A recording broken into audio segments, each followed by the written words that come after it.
ઝારખંડમાં જેપીએસસી અને જેએસએસસી પરીક્ષામાં ગેરરીતિના આક્ષેપો વચ્ચે વિદ્યાર્થીઓના વિરોધ પ્રદર્શન પર થયેલી પોલીસ કાર્યવાહીના પડઘા હવે ભરૂચમાં પણ સંભળાયા છે। વિદ્યાર્થીઓ પર લાઠીચાર્જ અને વોટર કેનનના ઉપયોગના આક્ષેપોને લઈને ભરૂચમાં એબીવીપી દ્વારા વિરોધ પ્રદર્શન કરવામાં આવ્યું। જીઈસી કોલેજ બહાર યોજાયેલા વિરોધ દરમિયાન કાર્યકરોએ ઝારખંડ સરકાર સામે નારેબાજી કરી વિરોધ નોંધાવ્યો। ઝારખંડમાં જીપીએસસી અને જેએસએસસી પરીક્ષામાં ગેરરીતિના આક્ષેપો વચ્ચે વિદ્યાર્થીઓના વિરોધ પ્રદર્શન પર થયેલી પોલીસ કાર્યવાહીના પડઘા હવે ભરૂચમાં પણ સંભળાયા છે।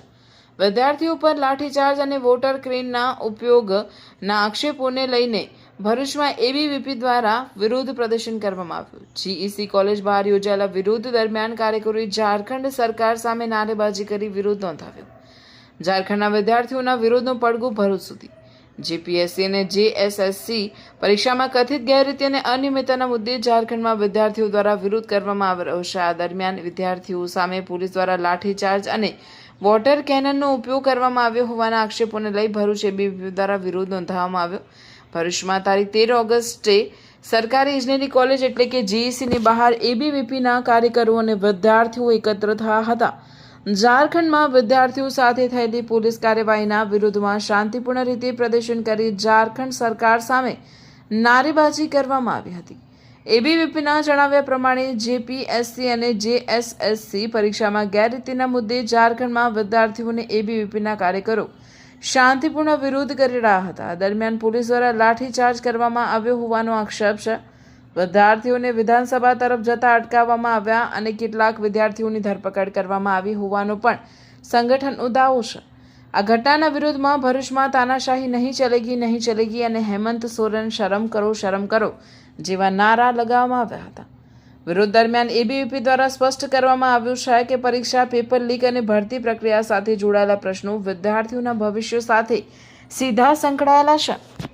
વિદ્યાર્થીઓ પોતાના હક માટે અવાજ ઉઠાવે ત્યારે તેમની વાત સાંભળવાને બદલે પોલીસ કાર્યવાહી કરવામાં આવે તે યોગ્ય નથી। એબીવીપીએ સમગ્ર મામલે નિષ્પક્ષ તપાસ કરવાની અને પરીક્ષામાં ગેરરીતિ માટે જવાબદાર લોકો સામે કડક કાર્યવાહી કરવાની માંગ કરી છે। સાથે જ વિદ્યાર્થીઓના પ્રશ્નોનો ઉકેલ લાવવા સરકાર આગળ આવે તેવી માંગણી કરવામાં આવે છે। ઝારખંડમાં પરીક્ષાની ગેરરીતિના મુદ્દે શરૂ થયેલા વિદ્યાર્થી આંદોલન સામેની પોલીસ કાર્યવાહીએ હવે ભરૂચમાં પણ વિરોધનો અવાજ ઊભો કર્યો છે। જીઈસી કોલેજ બહાર એબીવીપીના આ પ્રદર્શન દ્વારા વિદ્યાર્થીઓના પ્રશ્નો અને પરીક્ષા વ્યવસ્થામાં પારદર્શિતાનો મુદ્દો ફરી ચર્ચામાં આવ્યો છે। નમસ્તે, માહિલ અનિલભાઈ તાજપરા, ભરૂચ નગર મંત્રી। આજરોજ 13 તારીખના દિવસે ભરૂચ નગરમાં વિદ્યાર્થી સંગઠન દ્વારા શાંતિપૂર્વક વિરોધ પ્રદર્શન કરવામાં આવી રહ્યો છે, જેનું મુખ્ય કારણ એ છે કે ઝારખંડ રાંચીમાં વિદ્યાર્થીઓ જ્યારે પેપર લીક મુદ્દે શાંતિપૂર્વક વિરોધ પ્રદર્શન કરી રહ્યા હતા ત્યારે તેમને પર લાઠીચાર્જ તથા વોટર કેનનનો ઉપયોગ કરવામાં આવ્યો, જેના લીધે આખા ઝારખંડમાંથી વિદ્યાર્થીઓ જ્યારે વિધાનસભા પર પહોંચ્યા ત્યારે તેમને રસ્તામાંથી જ ચિહ્નિત બસોમાંથી ગિરફતારી કરવામાં આવી, જેના લઈને આખા દેશમાં વિરોધ પ્રદર્શન કરવામાં આવી રહ્યું છે। આજરોજ વિદ્યાર્થી સંગઠન ભરૂચ નગરમાં વિરોધ પ્રદર્શન કરી રહ્યા છીએ।